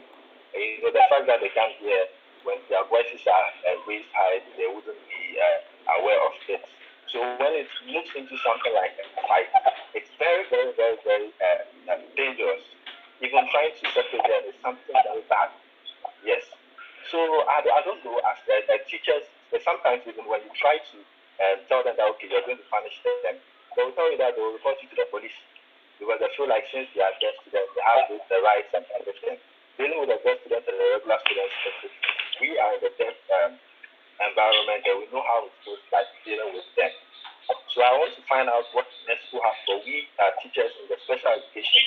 And we see that most of the students are going to the regular schools, and then we are forgetting that we have special schools as well, blind schools and the deaf schools. So how do we, or what do UNESCO have something to give to we teachers, the special school teachers, in helping us to be able to manage violence or bullying among the students themselves? Thank you very much. Yes, thank you very much, Mr. Joshua, for this wonderful question. If Mr. Roland Tichi or Reverend Mrs. Gifty, if you can respond to this question, how they can respond as teachers who are in the special schools, how do they really respond to issues of school violence? Okay, so let me come in, Moses. Yeah, so fortunately, after the successful development of the Safe School Resource Park, the Special Education Division also adopted the resource park for use in the special schools. And so it's a program that, in fact, in 2019 thereabout, we trained teachers in the special schools. I, for instance, went to a Kwabon school for the blind, and I know some other colleagues were in the Rampo and all of that. And again, we use the peer-to-peer manual, which engages the students to become responsible and then safe users of the school environment and everybody. So we need to begin to educate the students to have know their rights as far as their responsibility towards their friends. So every child has a right to be protected and also a responsibility to protect others. You understand? These are some conversations that we need to take up with the children to know that if you are saying nobody should hit you, then you should as well not hit other. And then mutually have mutual respect for your friends and your teachers and all of them and adults. You understand? So it's a conversation that we have to continuously have. Then that people have become very used to the old ways of doing things. Okay. Okay, so Mr. Teshi, do we have the peer-to-peer manual in Braille and in sign language?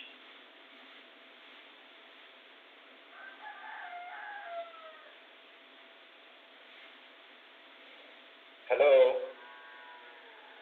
Okay, I think it's off, but I'll follow up on that issue because if we don't have the peer-to-peer manual or all these resources that we are going to share with you, if we don't have them in Braille and sign language, then it's going to be difficult to roll it out as far as inclusive education is concerned. So Joshua, we would do a follow-up on that as well. So Mr. Salis, kindly answer your question and then let's wrap up. Okay, thank you. Okay, thank you very much. I am from the Upper West region. I teach in a rural community. And then this cyber issue that we are talking about, I think I would say teachers are under-resourced. Why do I say so? I think some of my colleagues that I'm in the school with, this is their first time of handling their own computers. Phones, some of them use this, what do we call them, YAMs. So in trying as much as possible to teach the children the right ways in using the ICT tools, the teacher himself is under-resourced. He doesn't know how to use it. So I would like to call on the stakeholders to at least try as much as possible to resource the teachers with some of these machines. In some of these communities, as we are talking about, there are no networks even there. So all these things need to be taken care of. So the children, they learn some of these ICT kind of things, the TikTok and Facebook, through friends. And learning through friends, they rather influence them through the bad aspect of it. They share nudity, they share other unnecessary materials to each other for them to sit in the class and be watching. Sometimes when you are going through the classes, then you see some of them with their phones watching nudity. You see the phone. At the end of the day, the parent or a brother will come to you, the teacher, and say, oh, the phone or whatever belongs to me. So you have no option than to give it out.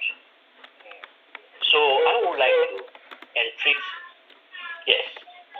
Oh, yes, so you finish. So, yes, so I want to say that teachers in the rural communities, we need to be resourced so that we can equally teach the children, and then some of these cyber indiscipline will be stopped. Thank you. Thank you very much. So we have a comment by Mr. Roland Tichi, who says that please report all incidents.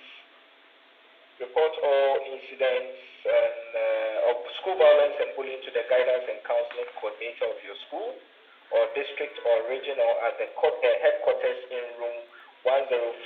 I'm sure when we share the resources, you know exactly what to do.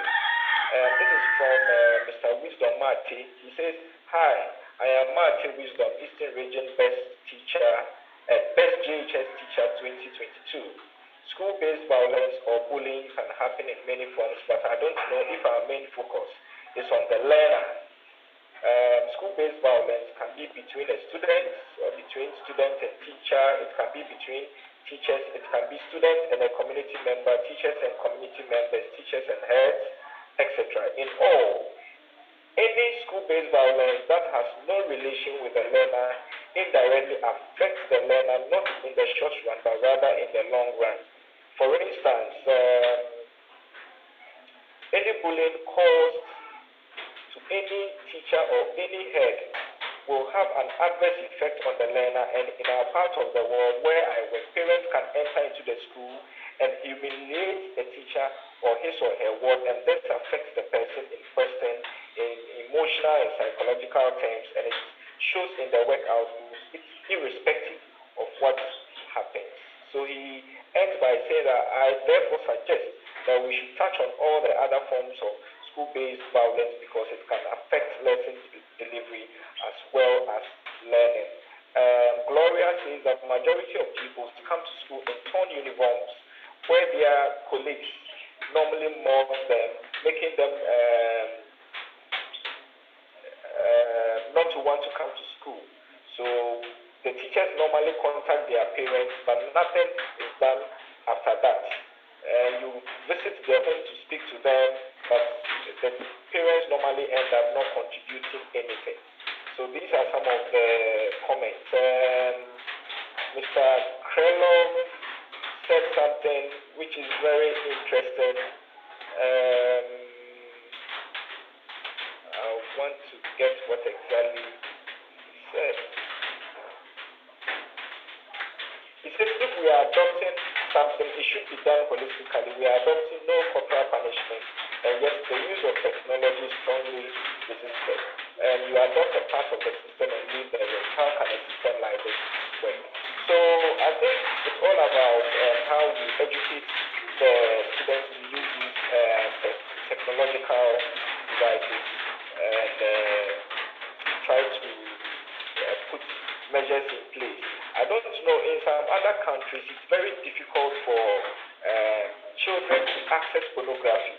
I don't know, Miss Asante, in Ghana here it's like accessing the pornography sites or accessing those adult sites, it's very much open. Why is it like that?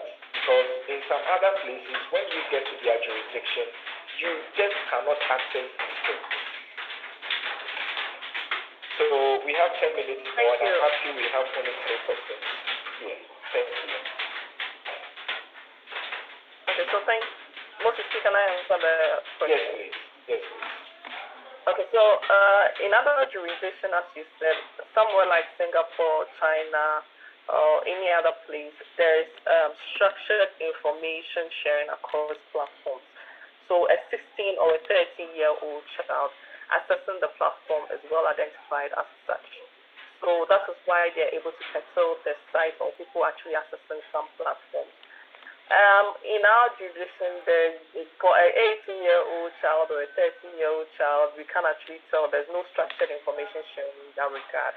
That is why we have the onus on us, teachers, parents, to actually know that this is a child, and we are giving them the device. We have to put the caution or the restriction on ourselves that this is a child. What I want the person to see is not pornography, but in other words, educational resources. So that is what we have to do in our jurisdiction. So when you compare, I think you have to put it in proper perspective in the discussion of technology, so that at least we are all educated that in this our era, in this our space, what we have to do is properly make sure that whatever we are giving to children, we have YouTube as a kids platform. I think Twitter too, I've also said we are able to identify the child as text, and we have resources for them. So when children are able to identify themselves on the platform as children, I think the content is clear for them to review. So I think that's all I can say. Okay, thank you very much. So we are ending in just less than 10 minutes. Mr. Benjamin Amwati, you have the floor.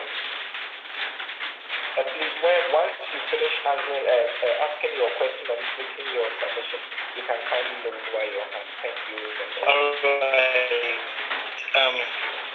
All right. Okay. Thank you very much.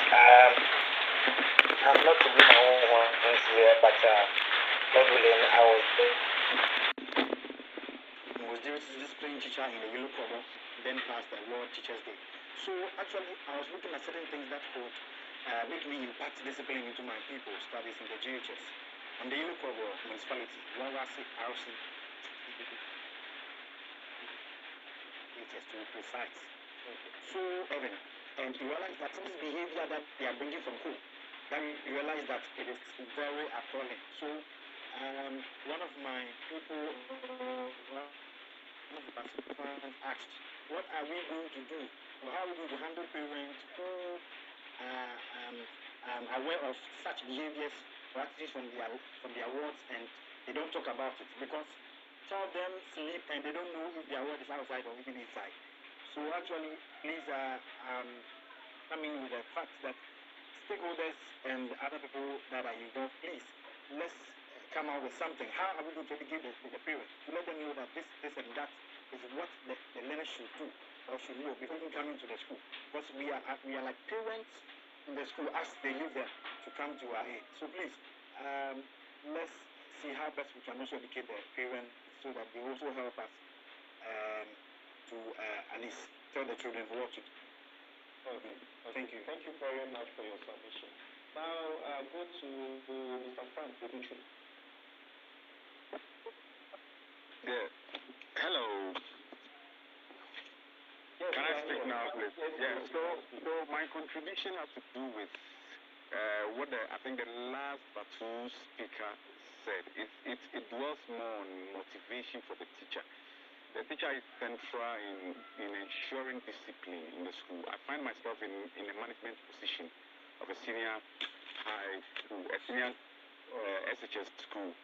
And what I've realized is that teachers are not motivated enough to do the work that they do today. Today's system is quite different from what some of us went through.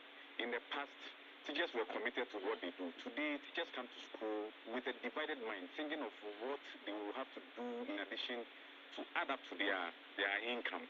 So they come in, and when there are issues about discipline, they only refer the issues to management members.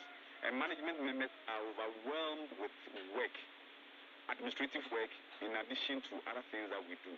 And so going forward, if we don't look at it from this perspective, it's quite difficult. We'll put up all the policies, everything that we need to do, but then it will still not produce the results that we expect. So motivation is key. And then talking about the teacher being pro, and being pro also affects the output. It is my concern that we look at that aspect as well. Thank you. Okay. Thank you very much for this submission. We've taken note of it. And now the last person would be, is it Loba Dramado? Please, you have the floor. That's our last speaker. Loba Dramado. Well, thank you for the opportunity, and good afternoon to my director, and then my program manager at the GS headquarters. I'm the regional guidance and country coordinator for Volta region. Right, this one maybe professor will help me out. Okay. I need an update on this safe school policy or guidelines that is meant to address bullying, corporal punishment, and the rest. How are we incorporating that into our curriculum at the tertiary institution, especially the training colleges? Do we have these guidelines as part of our training models that will actually churn out teachers who are coming back to the classroom to teach or to handle these issues? Number two, what form of punishment are issued out, especially at these training colleges or colleges of education? When students break bounds, or what kind of punishment are issued out? Do we experience similar situations at that level as well? I think we have to explore that area and know what is happening, because it affects how these trainees come back and deliver in the classroom. So we need a brief update or an overview on what goes on at that level. Thank you. Yeah, thank you very much. Yes, Mr. Jamado, these questions are very, very key. So, Prof, over to you. All right. Thank you very much, Moses. I think the essence of this workshop is to create awareness of what should be done. If hitherto we're not doing them, now that we're holding these workshops, then our minds are thinking of things that need to be put in place. Having said that, I think it all boils down to capacity building. So once we have realized and have seen that these bullying issues have become social canker and accelerating, then as curriculum developers, in fact, we're going to be ways to find out how to teach our students at the university tertiary level so that when they go down, they know what to do. So it's about capacity building. And I think that this workshop has brought our define what needs. So we will strengthen that aspect because then it is becoming social phenomenon that we need to address. Yeah, concerning students who run away, I think it's more about management. So we want to find out, we'll find out what needs to be done. Invariably, now is it 21st century issues are critical. We need to dialogue, we need to discuss, we need to let people know the effect, the bad effects of what they're doing. So if these things are traveling to them, to be resolved. So for now, two issues come to mind. This one has to do with the fact that in our teaching, in our design, tertiary level, we must make sure that bullying aspect is taught. So that once these things are taught, when students go down, they will also take it from there. Then the next issue is the running away. Let us find time. Let us, that's where the counseling unit will come in to address this issue. I'll have so many things to deliver, but for now, let us accept the fact that yes, at the tertiary level, we make sure that we highlight bullying aspects, and then we also liaise with counseling to find out what should be done when students run away. Thank you very much. Thank you very much. Unfortunately, we cannot take any more questions. You have our emails, and you can forward questions to us, and we will send them to the respective organizations. What we are going to do is we have what we call the UNESCO Associated School Network. We have it in junior high schools, at the primary level, at the senior high school level, and we also have it at the universities, that's the UNESCO clubs. We have these are schools that have been designated as such. So if anybody has interest in becoming a UNESCO Associated School Network, you can get in touch with me, and then we can guide you as to how you can have your school on board. It's a network. When you come to our website, you realize that many of the schools are learning some of these things that we are discussing today. Now we would watch the video. Teachers in the Aspinet schools or the UNESCO clubs, just 3 teachers from there, and then from there we would have the closing remarks from Secretary General. So I would like to use this opportunity to thank you all for joining this session. I hope you've really enjoyed it. We would want to have feedback from you. Let's say we'll be sending you an evaluation sheet as to what you think about the entire program, so that we can learn from it. We would also be sharing with you the video, the recording, so that you can listen to it at your own convenience. We would also forward all the resources that we've talked about. Every resource that we think would be helpful to you, we would send it to you via email and sometimes via WhatsApp if we have your number. So I kindly hand you all over to our technicians so that we can all watch the videos and listen to what these teachers are saying, and then we can then have our concluding remarks from our Secretary General. Thank you, and over.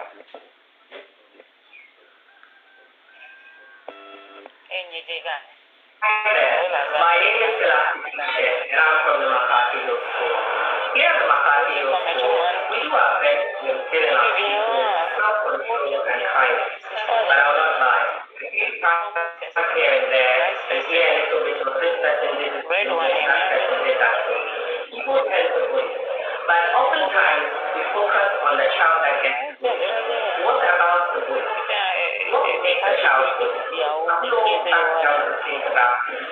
I'm a big believer of the saying, hurt people hurt people. It's about time we focus on the bully just as much as we do on the bully.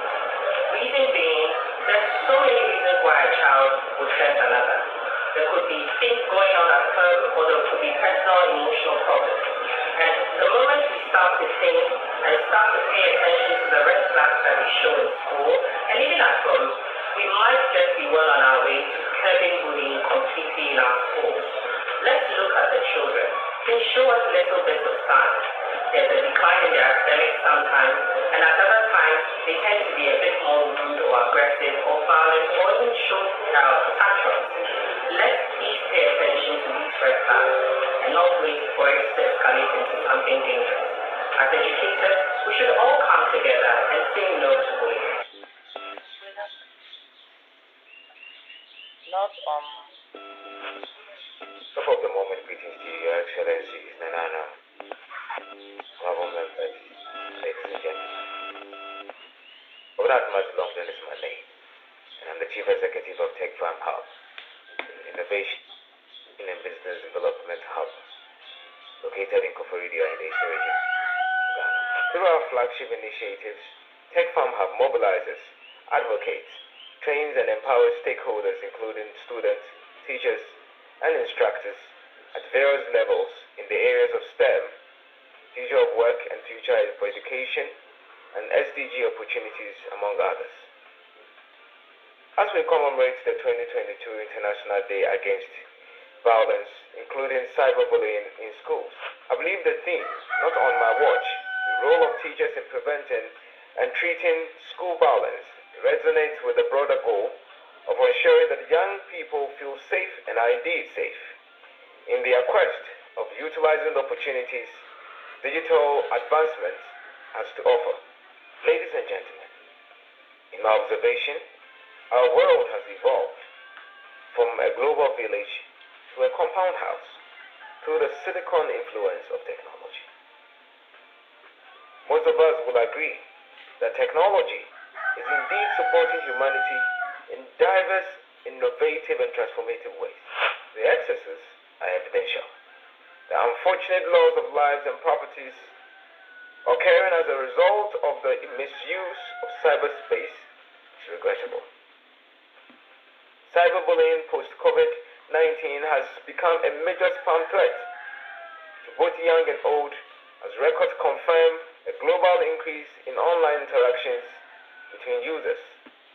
There is no time than now to take responsibility of tackling cyberbullying. Now more than ever, the effort must be collaborative to secure the well-being and security of our children and young people, as many of them keep experiencing an ever-changing virtual reality. I commend the Ghana Commission for UNESCO and all partners for organizing this stakeholders forum as a platform to raise awareness and commitment towards making our schools and learning environments safe spaces for young people and teachers. Thank you. Everyone, I'm Gilbert from the UNESCO Club, Accra College of Education chapter. Day in, day out, we hear people talk about bullying. What do we mean by bullying?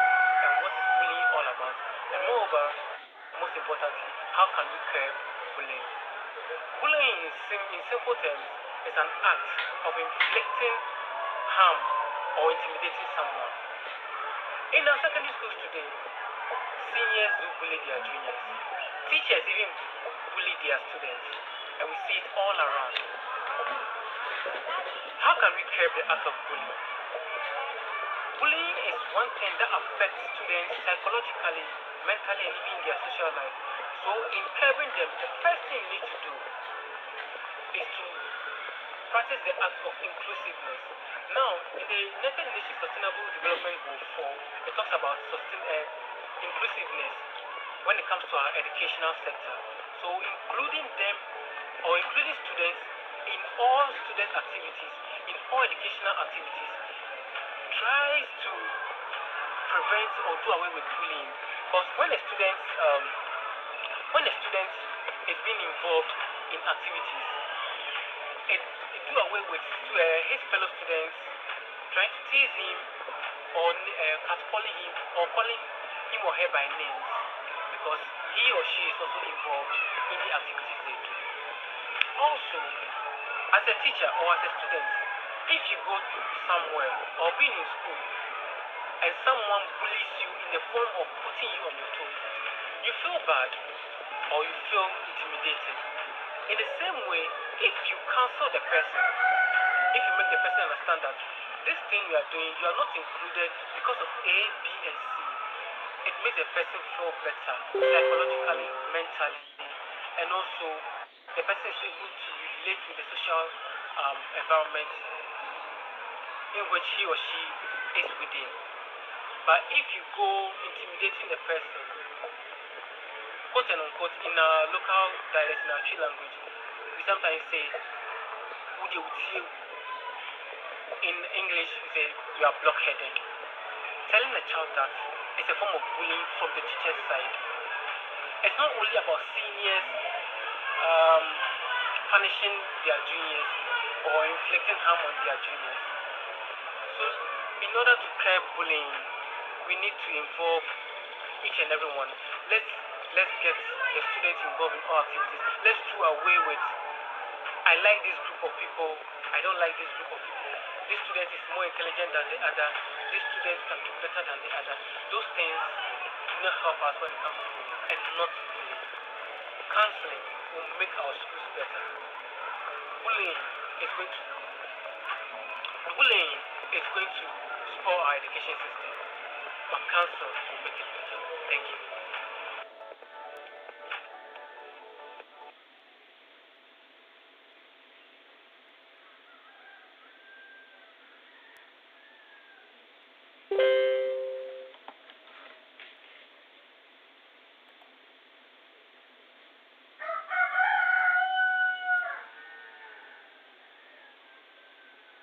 Okay, thank you very much. Joseph, if you can enable my video for me.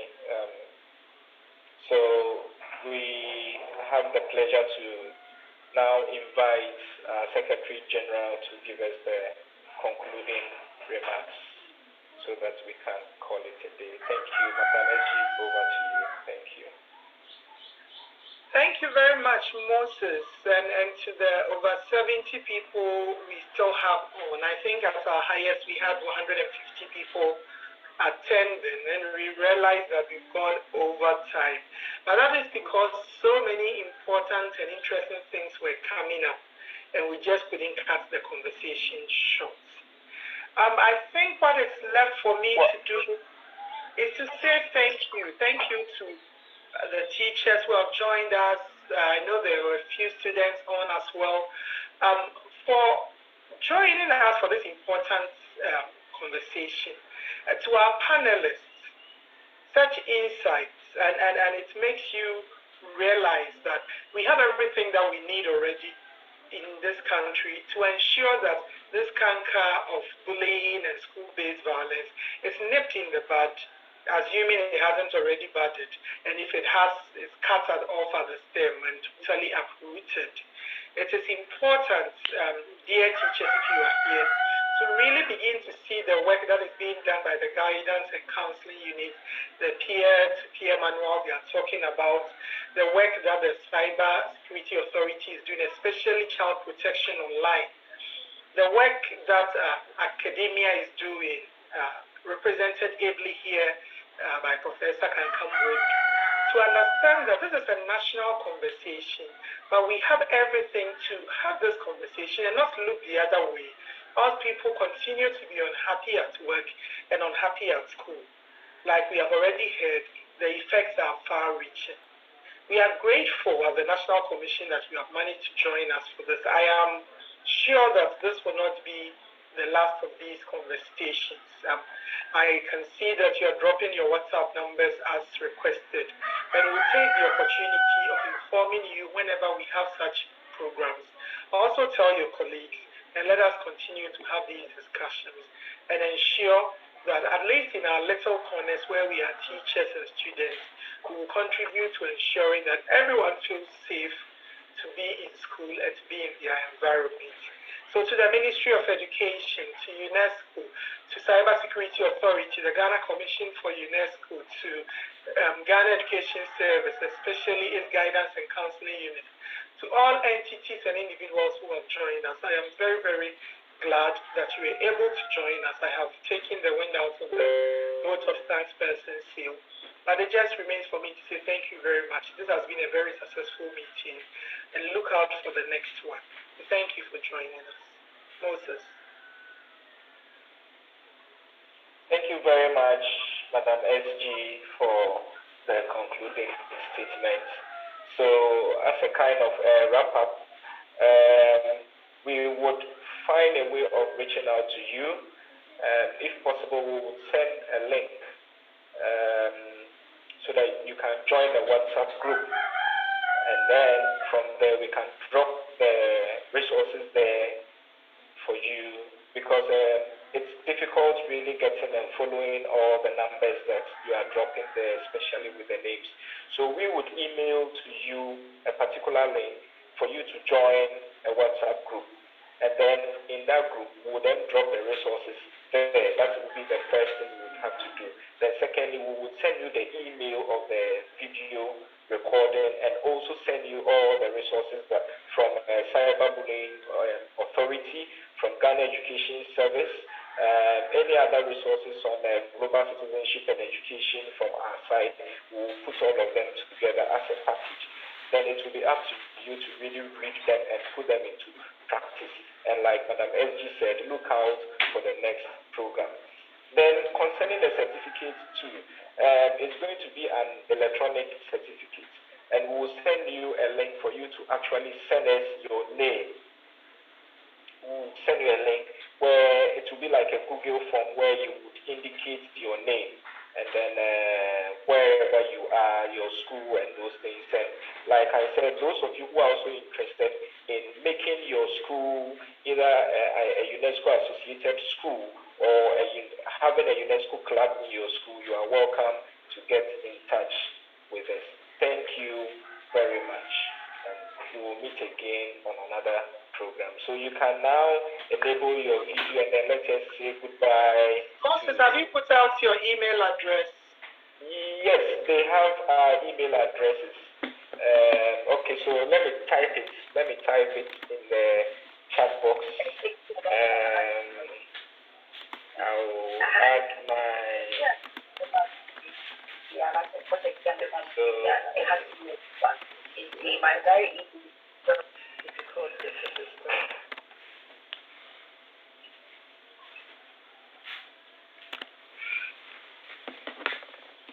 Okay, so I'm going to put my email address there, and then my telephone number. So after that, you can get in touch with me, and we can continue the conversation.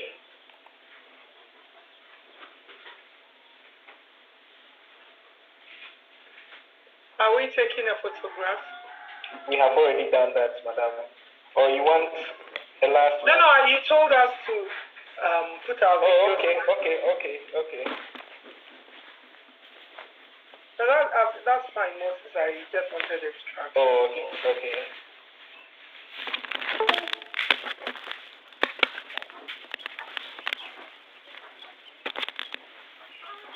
Okay, so here you go. That's my email, moses.gmail@unescoghana.gov.gh, and then my. Oh, sorry. Okay, it rather went to Foster.